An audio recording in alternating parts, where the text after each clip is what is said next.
प्यारे बच्चों, कैसे हैं आप। उम्मीद करती हूँ कि आप अपने घर में स्वस्थ होंगे, प्रसन्न होंगे और थोड़ा सा पढ़ाई में भी ध्यान लगा रहे होंगे। तो चलिए शुरू करते हैं आज का पाठ।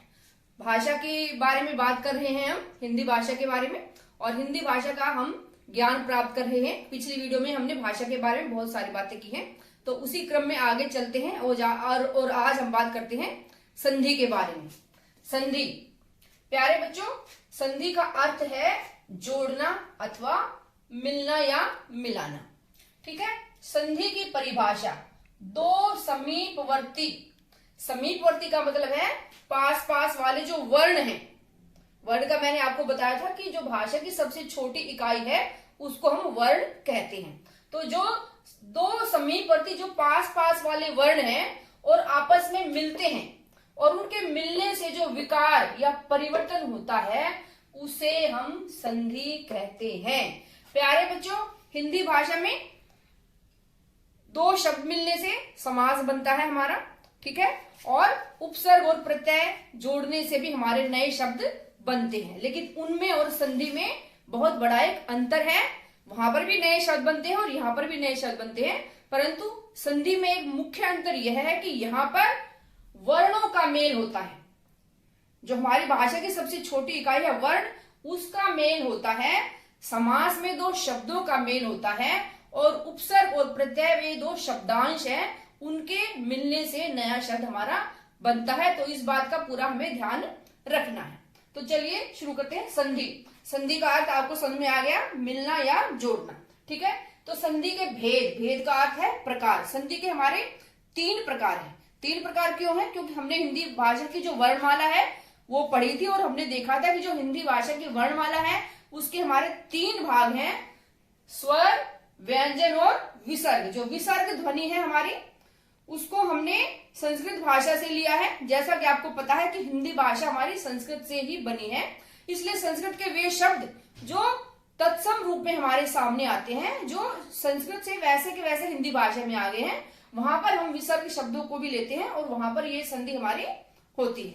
तो जैसे हमारी वर्णमाला के तीन भाग हैं, वैसे ही हमारे संधि के भी तीन भाग हैं, स्वर संधि, व्यंजन संधि और विसर्ग संधि। स्वर संधि जैसा कि नाम से ही स्पष्ट है कि जब दो स्वरों का मेल होता है आपस में, तो वहां पर जो संधि बनती है उसको हम कहते हैं स्वर संधि।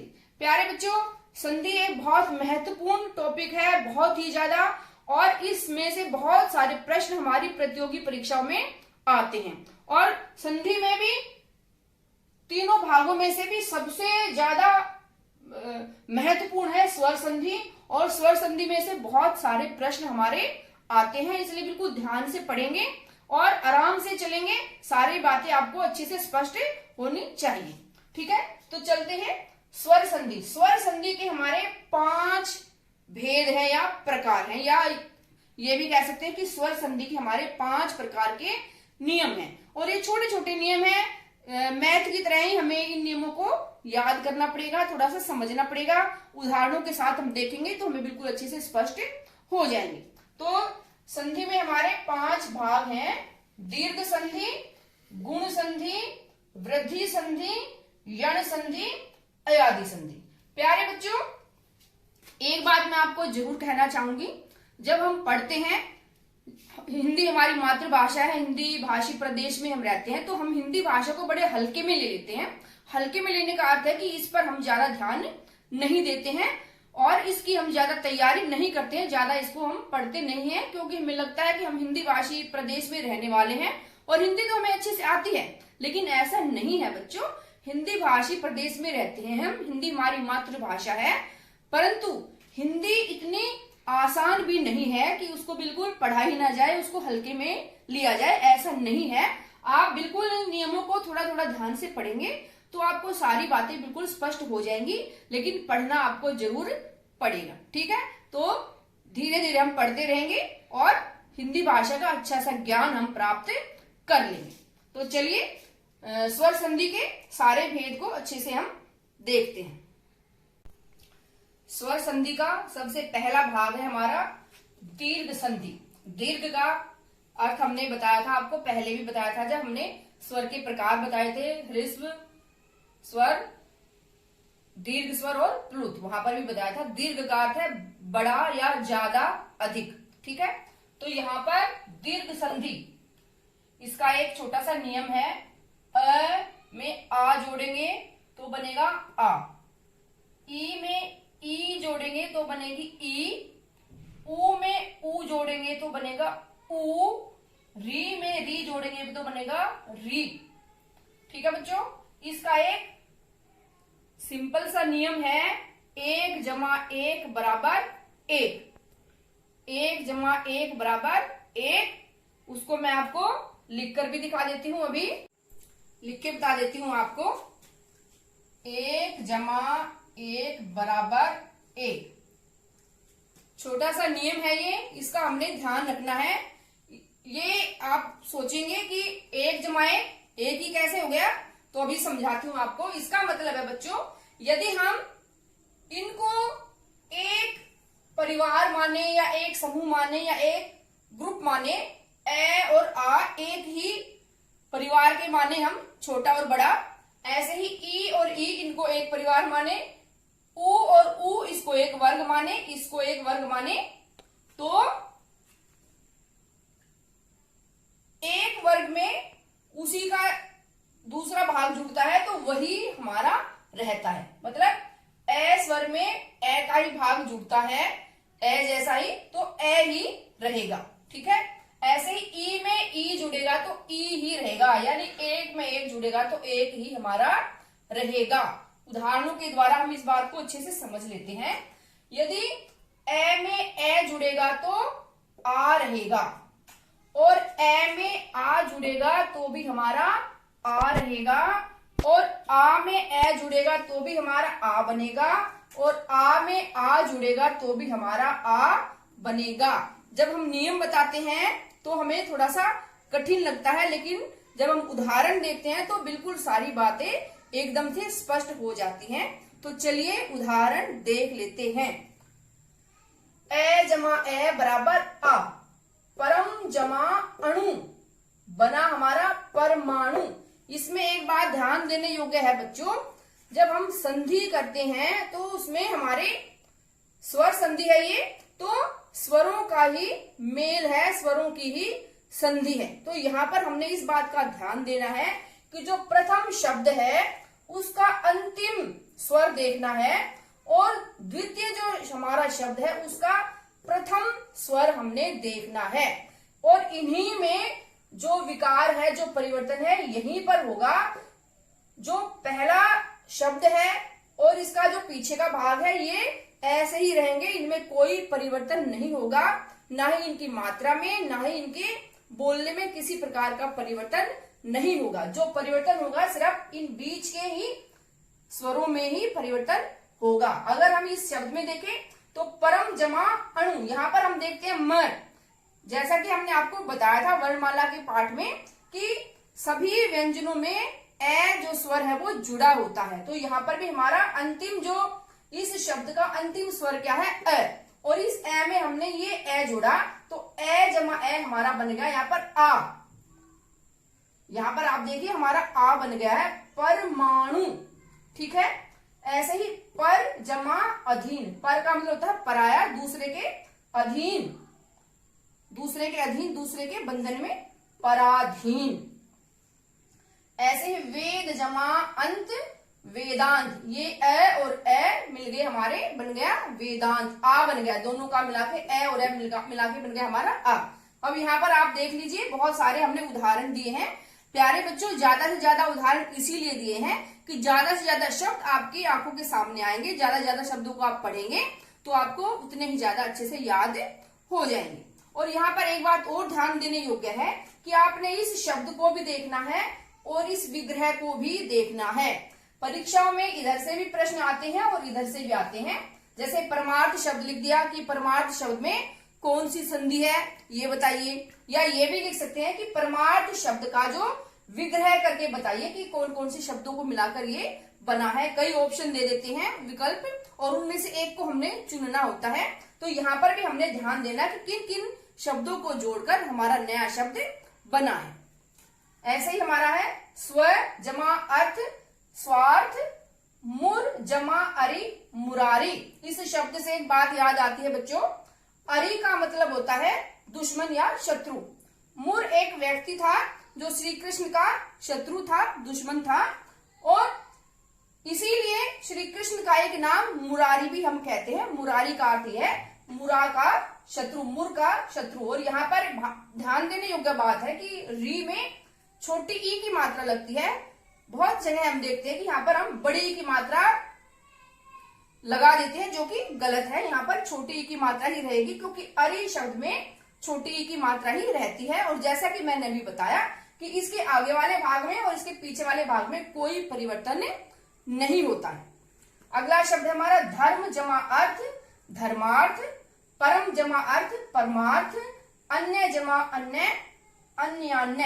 इसी प्रकार के शब्दों को आपने ध्यान रखना है कि कौन कौन से शब्द इसमें जुड़कर बने हैं। एक जमा अर्थक एकार्थक, राम जमा अवतार रामावतार। ऐसे ही हम देखते हैं आ जमा अ भी हमारा होता है आ। जैसा मैंने फार्मूला बताया था वैसे ही जिस वर्ग को जोड़ेंगे वही वर्ग हमारा बनेगा, उसी का दीर्घ हमारा बनेगा। जैसे कि हम देखते हैं रेखा जमा अंकित रेखांकित, दीक्षा जमा अंत दीक्षांत। आ और ए दोनों को ही जोड़कर हमारा बन गया आ। यथा जमा अर्थ यथार्थ, शिक्षा जमा अर्थी शिक्षार्थी, तथा जमा अपि तथापि, विद्या जमा अभ्यास विद्याभ्यास। इन शब्दों का भी आपने ध्यान रखना है और विग्रह का भी ध्यान रखना है। इस तरफ से भी प्रश्न आते हैं और इस तरफ से भी प्रश्न आते हैं। आगे देख लेते हैं ए और आ, इन दोनों को भी मिलाकर हमारा आ ही बनेगा। धर्म जमा आत्मा धर्मात्मा, यहाँ पर ए है और यहाँ पर आ, दोनों को मिलाकर हमारा बन गया आ। सत्य जमा आग्रह सत्याग्रह, प्राण जमा आयाम प्राणायाम, दीर्घ जमा आयु दीर्घायु, गज जमा आनन गजानन। गज का अर्थ आपको पता है हाथी होता है और आनन का अर्थ होता है मुख। तो हाथी के मुख जैसा गणेश जी के लिए इस शब्द का प्रयोग किया जाता है। दश जमा आनन, दश माने 10, आनन माने मुंह, दशानन। ये भी आपको पता होगा कि रावण के लिए इस शब्द का प्रयोग किया जाता है। देव जमा आलय देवालय, देवताओं का घर, आलय का अर्थ होता है घर। मेघ जमा आलय मेघालय। आपने पढ़ा होगा बिल्कुल एसएसटी में कि हमारे एक नॉर्थ ईस्ट का जो स्टेट है उसका नाम है मेघालय। मेघ शब्द का अर्थ प्यारे बच्चों होता है बादल और आलय का अर्थ होता है घर, बादलों का घर मेघालय। और आपने सुना होगा कि जो विश्व में सबसे ज्यादा बारिश होती है वो मेघालय में ही होती है। पहले चेरापूंजी में होती थी, अब उसे थोड़ी सी दूर दूसरा स्थान हो गया जहां पर सबसे ज्यादा बारिश होती है। क्यों होती है इसका कारण तो आप समझ ही गए होंगे, क्योंकि वहां पर बहुत ज्यादा बादल रहते हैं, बादलों का घर है भाई वो, इसलिए बारिश तो वहां पर ज्यादा होगी।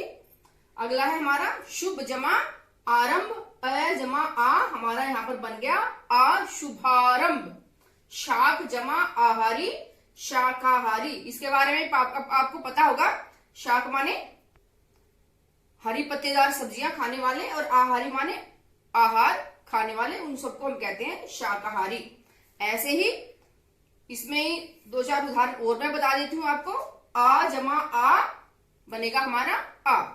जैसे महा जमा आत्मा महात्मा, वार्ता जमा आलाप वार्तालाप, विद्या जमा आनंद विद्यानंद, सदा जमा आनंद सदानंद, महा जमा आशय महाशय, विद्या जमा आलय विद्या का घर विद्यालय। ठीक है प्यारे बच्चों, तो ये हमारी जो दीर्घ संधि है उसका ये एक पार्ट हमने अभी पढ़ा है। बहुत सारे आप देख रहे हैं बोर्ड पर, बहुत सारे उदाहरण हमने लिख दिए हैं और उदाहरणों के द्वारा ये आपको समझाया है। प्यारे बच्चों, जितना आप पढ़ेंगे उतना ही आपके दिमाग में सारी बातें अंकित हो जाएंगी और आप गलती नहीं करेंगे। तो चलिए अब दूसरे बिंदु की तरफ चलते हैं। अब ई के हम प्रयोग देख लेते हैं। चलिए दीर्घ संधि का दूसरा भाग देख लेते हैं। ई और ई दोनों को मिलाकर हमारा बड़ी ई ही बनेगी। इस नियम के अनुसार एक में एक जमा करेंगे तो एक ही हमारा होगा। ठीक है, तो इसके भी उदाहरण हम देख लेते हैं। ई में ई, छोटी ई में छोटी ई ही जमा करेंगे तो भी हमारा बड़ी ई ही आएगा। ऐसे ही हम बड़ी ई में छोटी ई जमा करेंगे तो भी हमारी बड़ी ई ही बनेगी। बड़ी ई में बड़ी ई जमा करेंगे तो भी हमारी बड़ी ई ही बनेगी। छोटी ई में बड़ी ई जमा करेंगे तो भी हमारी बड़ी ई ही बनेगी। इस बात को कुछ उदाहरणों के द्वारा अच्छे से हम समझ लेते हैं। और यहाँ पर हमने पूरा ध्यान रखना है कि जो प्रथम अक्षर है, प्रथम शब्द है, उसमें छोटी ई की मात्रा है और संधि के बाद बड़ी ई की मात्रा आएगी। इस बात का बिल्कुल विशेष ध्यान हमें रखना है। उदाहरण देख लेते हैं। मुनि जमा इंद्र। अब यहाँ पर मुनि शब्द में हमारी छोटी ई की मात्रा है और इंद्र में भी छोटी ई की मात्रा है। और मुनि शब्द हम देखते हैं तो हमें ऐसा ही दिखाई देता है पुस्तकों में भी, लेकिन जब संधि हो जाती है तो ये बन जाता है मुनीन्द्र। ठीक है बच्चों, अगला है हमारा अभी जमा इष्ट, अभीष्ट। संधि के बाद बड़ी ई की मात्रा हमारी हो जाएगी। बिल्कुल आप ध्यान रखें, प्रतियोगी परीक्षा में यहां से भी प्रश्न आ सकता है और यहां से भी प्रश्न आ सकता है। कवि जमा इंद्र, कवींद्र। जब हम कवि शब्द देखते हैं लिखा हुआ तो हमारा इस तरीके से लिखा हुआ दिखता है हमें, परंतु संधि के बाद कवींद्र हो जाएगा। संधि के बाद बड़ी की मात्रा करनी बहुत जरूरी है। रवि जमा इंद्र, रविंद्र। रविंद्र शब्द के बारे में मैं एक बार आपको बताना चाहूंगी बच्चों कि रविंद्र शब्द हम 99% गलत लिखते हैं, गलत ही हम उसको बोलते हैं। व्याकरण के नियमों के अनुसार हम गलत उसको बोलते हैं। रविंद्र आपने नाम देखा होगा, बहुत सारे जनों का नाम होता है रविंद्र, तो वहां पर रवि में छोटी की मात्रा ही लोग लगा देते हैं, जो कि नियमों के अनुसार गलत है। अगर प्रतियोगी परीक्षा में आ जाए रविंद्र लिखना तो आपको इस तरीके से लिखना है और संधि उसकी इस तरीके से होगी। अगला है हमारा अति जमा इव, अतीव। हरि जमा इच्छा, हरिच्छा। हरि की इच्छा, ईश्वर की इच्छा। अब हम देख लेते हैं ई और ई को मिलाएंगे जब तो हमारा बड़ी ई बनेगी। उदाहरण देख लेते हैं दो चार। मही जमा इंद्र, महेंद्र। नदी जमा इंद्र, नदींद्र। नारी जमा इंद्र, नारींद्र। सती जमा इच्छा, सतीच्छा। पत्नी जमा इच्छा, पत्नीच्छा। और इस इच्छा को पूरा करना बहुत आवश्यक होता है। लक्ष्मी जमा इच्छा, लक्ष्मीच्छा। अगला देख लेते हैं हम ई और ई। गिरी जमा ईश, गिरीश। मात्राओं का पूरा ध्यान हमने रखना है। कपि जमा ईश, कपीश। हरि जमा ईश, हरीश। रवि जमा ईश, रवीश। कवि जमा ईश, कवीश। ये कवीश है, ये कपीश था। मुनि जमा ईश्वर, मुनीश्वर। अधि जमा ईश्वर, अधीश्वर। अगले उदाहरण है ई और ई हमारी बड़ी ई। नदी जमा ईश, नदीश। लक्ष्मी जमा ईश्वर, लक्ष्मीश्वर। नारी जमा ईश्वर, नारीश्वर। जानकी जमा ईश, जानकीश।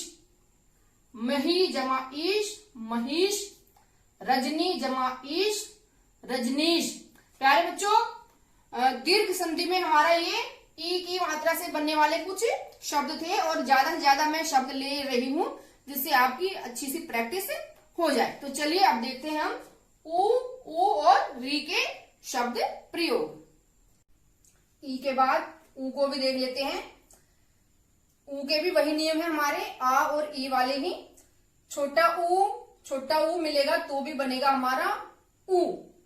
ऐसे ही छोटा ऊ और बड़ा ऊ मिलेगा तो भी बनेगा हमारा बड़ा ऊ। बड़ा ऊ और छोटा ऊ मिलेगा तो भी हमारा बनेगा बड़ा ऊ। दोनों ही बड़े ऊ मिलेंगे तो भी हमारा बनेगा बड़ा ऊ। चलिए कुछ उदाहरण देख लेते हैं। गुरु उपदेश, गुरु जमा उपदेश। यहाँ पर हमारा छोटा ऊ है और यहाँ पर भी छोटा ऊ है, तो जब इन दोनों को जोड़ेंगे तो हम यहाँ पर बनेगा हमारा गुरुपदेश। यहाँ पर आप देखिए कि बड़े ऊ की हमारी मात्रा यहाँ पर है। इस मात्रा को आपने ध्यान देना है प्यारे बच्चों। जब रै पे ये मात्रा लगती है, जब यहाँ पर ऐसे मात्रा है तो ये छोटे ऊ की मात्रा है। जब इस मात्रा को हम यहाँ से ऐसे मोड़ देते हैं तो ये हमारे बड़े ऊ की मात्रा बन जाती है। देखिए यहाँ पर इस मात्रा को मोड़ा गया है। जब ये बिना मोड़े होती है तो ये छोटा ऊ होता है, जब मोड़ देते हैं हम तो ये बड़ा ऊ हमारा बन जाता है। तो गुरूपदेश, ठीक है। अगला है हमारा भानु जमा उदय। जब भानु शब्द अकेला लिखा जाता है तो यहाँ पर छोटा ऊ की मात्रा होती है, लेकिन जब संधि होती है भानु उदय बनता है तो यहाँ पर हमारी बड़े ऊ की मात्रा आ जाती है। ऐसे ही विधु जमा उदय विधुदय, लघु जमा उत्तर लघुत्तर, सु जमा उक्ति सूक्ति। बहुत सारी जगह ये शब्द में हम छोटा ऊ लगा देते हैं तो जो कि गलत है। सूक्ति शब्द में बड़ा ऊ ही हमारा आता है। अगला देखते हैं हम, छोटा ऊ जमा बड़ा ऊ तो हमारा बनेगा बड़ा ऊ। लघु जमा उर्मी लघुर्मी, सिंधु जमा उर्मी सिंधुर्मी, अम्बु जमा उर्मी अम्बुर्मी। ठीक है बच्चों, इन बातों का हमें ध्यान रखना है। वैसे तो ये छोटी छोटी बातें हैं, परंतु छोटी छोटी बातों को ही अगर हम ध्यान नहीं रखेंगे तो हमारे प्रश्न का उत्तर बिल्कुल गलत हो जाता है। अगला हम देखते हैं, बड़ा ऊ और छोटा ऊ मिलता है तो भी हमारा बनता है बड़ा ऊ। भू जमा उद्गार, यहाँ पर हम देखते हैं यहाँ पर बड़े ऊ की मात्रा है और ये हमारा छोटा ऊ है। दोनों को मिलाएंगे, संधि होगी दोनों की यहाँ पर, तो बनेगा हमारा भूदगार। वधु जमा उत्सव वधूत्सव, वधु जमा उल्लेख वधुल्लेख।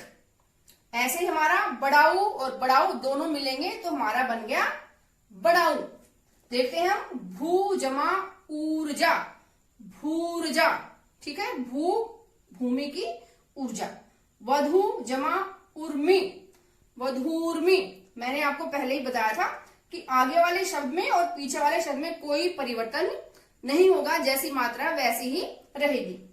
भू जमा ऊष्मा भूष्मा, ठीक है। ये सारे ऊ वाले शब्द हैं, ऊ स्वर वाले, तो इनको आप अच्छे से ध्यान से देख लें, पढ़ लें।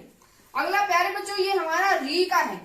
बहुत सारी पुस्तकों में ये नहीं है, लेकिन किसी किसी पुस्तक में ये मिलता है कि लघु री और लघु री दोनों को मिलाएंगे तो हमारा दीर्घ री बनता है। ये बहुत सारी पुस्तकों में नहीं है, एक आध पुस्तक में मुझे मिला तो मैंने सोचा आप बच्चों को मैं बता दूं कि आपका इससे संबंधित ही परीक्षा में प्रश्न आ जाए। वैसे मैंने आपको बताया था कि संस्कृत का ये स्वर हमारा है, तो इसके जो संस्कृत वाले शब्द हैं वही हमारे मिलते हैं तत्सम शब्द। तो ये दो शब्द मिले हैं मुझे, मातृ और ऋण। मातृ यहाँ पर हमारी री की मात्रा लगी हुई है और यहाँ पर भी हम इसमें ऋण जोड़ रहे हैं, यहाँ पर भी री जोड़ रहे हैं। तो इस एक री है और एक री है, दोनों री को मिलाकर हमारा दीर्घ री बनता है और उस दीर्घ री में ये दो री की मात्राएं हमारी लगती है। मातृण, पितृ जमा ऋण पितृण। तो ये कुछ उदाहरण थे प्यारे बच्चों। ये स्वर संधि हमारी, उसकी जो 5 भाग है उनमें से एक भाग दीर्घ संधि हमने पूरा करवा दिया है और मैंने पूरी कोशिश की है कि ज्यादा से ज्यादा मैं आपको उदाहरण इनके बता सकूं, जिससे आप अच्छे से इस संधि को समझ पाएंगे। सबसे आसान संधि है ये दीर्घ संधि की। इस सूत्र का भी आपने ध्यान रखना है, एक में एक जोड़ेंगे तो एक ही हमारा उत्तर आएगा, अर्थात ए में ए जोड़ेंगे तो हमारा आ ही आएगा। ए में ए जुड़े या आ जुड़े किसी भी प्रकार से तो हमारा आ ही आता है। ऐसे ही ई में ई ही जुड़ेगी किसी भी प्रकार से तो हमारी बड़ी ई ही बनेगी। यहाँ पर बड़ा ऊ बनेगा और यहाँ पर बड़ा री बनेगा। इसके शब्द कम है लेकिन फिर भी आप इन सब चीजों का ध्यान रखना। अब हम संधि का स्वर संधि का एक दूसरी संधि दीर्घ संधि के बाद एक संधि और अभी बता रहे हैं, चलिए उसको भी देख लेते हैं। चलिए स्वर संधि में हम दूसरी संधि देख लेते हैं। अभी हमने दीर्घ संधि पढ़ा था, उसके बाद हम पढ़ते हैं वृद्धि संधि। वृद्धि का अर्थ है प्यारे बच्चों बढ़ोतरी होना, बढ़ना। संधि एक मुश्किल टॉपिक है, लेकिन इसके 2-3 सूत्र आप अच्छे से याद कर लेंगे तो आपके लिए बहुत आसान ये टॉपिक हो जाएगा। लेकिन 2-3 सूत्र 2-3 नियम आपको जरूर याद करने पड़ेंगे। जैसा कि हमने वृद्धि संधि में बताया था कि 2-2, 3-3 हमारे नियम है छोटे छोटे, उनको हमें याद करना है। तो उसके अगले भाग में हम चलते हैं। वृद्धि संधि, यहाँ पर भी दो छोटे छोटे से नियम हैं, उनको हमें याद करना है। तो चलिए देखते हैं क्या ये नियम है। ए और आ के सामने यदि ए है तो हो जाएगा हमारा ए, बड़ी ए हो जाएगा, ठीक है।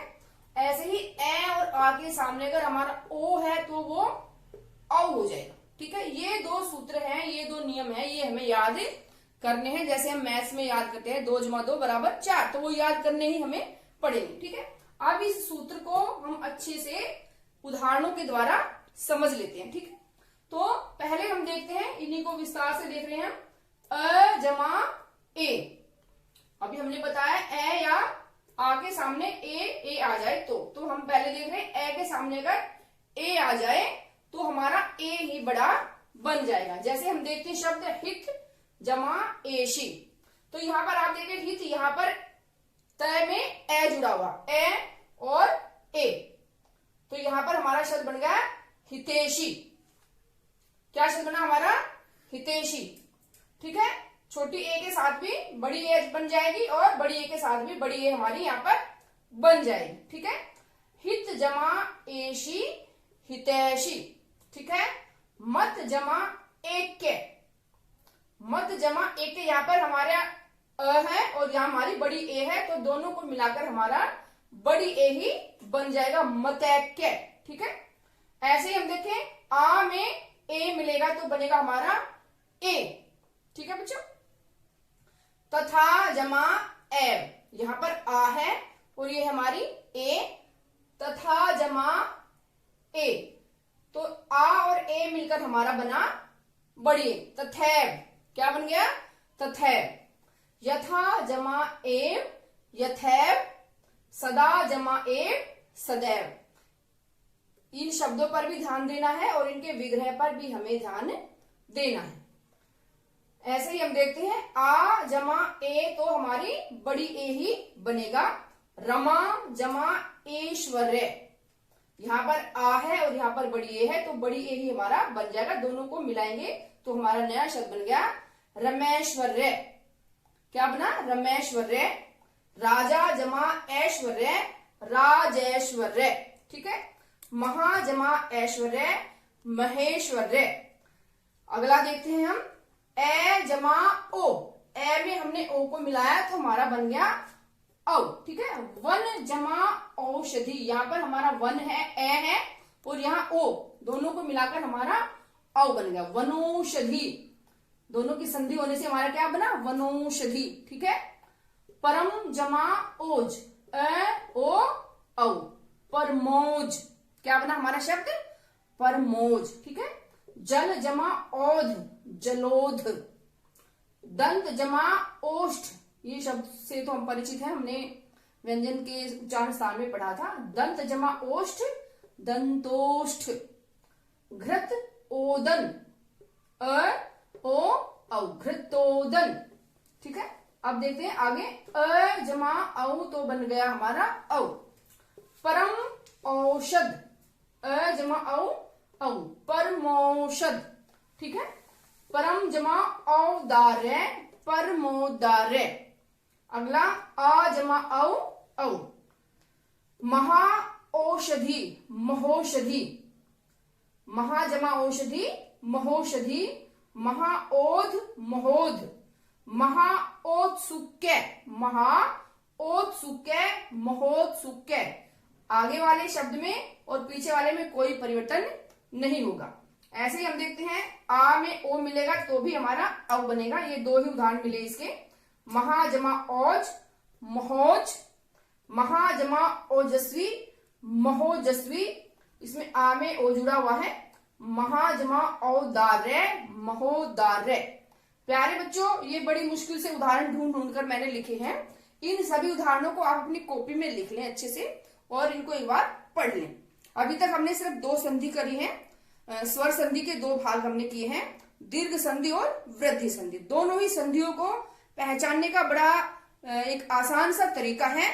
जहां पर भी शब्द में बीच में आ आया है, बड़ी ई आई है या बड़ा उ आया है, तो वहां पर सीधा सीधा हमारा दीर्घ संधि बनती है। ठीक है बच्चों, और ऐसे ही जहां बीच में बड़ी ए आई या ओ आया, ए आई या ओ आया, तो वहां पर सीधे सीधे लिख देना कि ये हमारी वृद्धि संधि का उदाहरण है। और विग्रह अगर आए करने के लिए, जैसे रमेश्वर है शब्द लिख देंगे और पूछेंगे भाई इसका विग्रह करके बताइए किसकी शब्द से मिलकर ये बना है, तो वहां पर आपको इन शब्दों को ध्यान से देखना पड़ेगा, क्योंकि ऑप्शन में ऐसे ऐसे शब्द लिख देते हैं जो बिल्कुल एक जैसे लगते हैं और वहां पर हम कंफ्यूज हो जाते हैं। इसलिए इन सारे ही शब्दों को आप अपनी कॉपी में लिख लें और अच्छे से पढ़ लें। तो प्यारे बच्चों, संधि जो हमारी स्वर संधि है उसके 2 भेद हमने करवा दिए हैं, बाकी 3 भेद बचे, उनको अगली वीडियो में करवाएंगे। एक साथ करवाएंगे तो ज्यादा बड़ी वीडियो हो जाएगी, ज्यादा दिमाग आपका घबरा जाएगा एक साथ इतनी सारी बातों को याद करने में। तो उम्मीद करती हूँ ये दोनों संधि आपको अच्छे से समझ में आ गई होंगी। तो अगली वीडियो में आगे की संधि के बारे में बात करेंगे। धन्यवाद।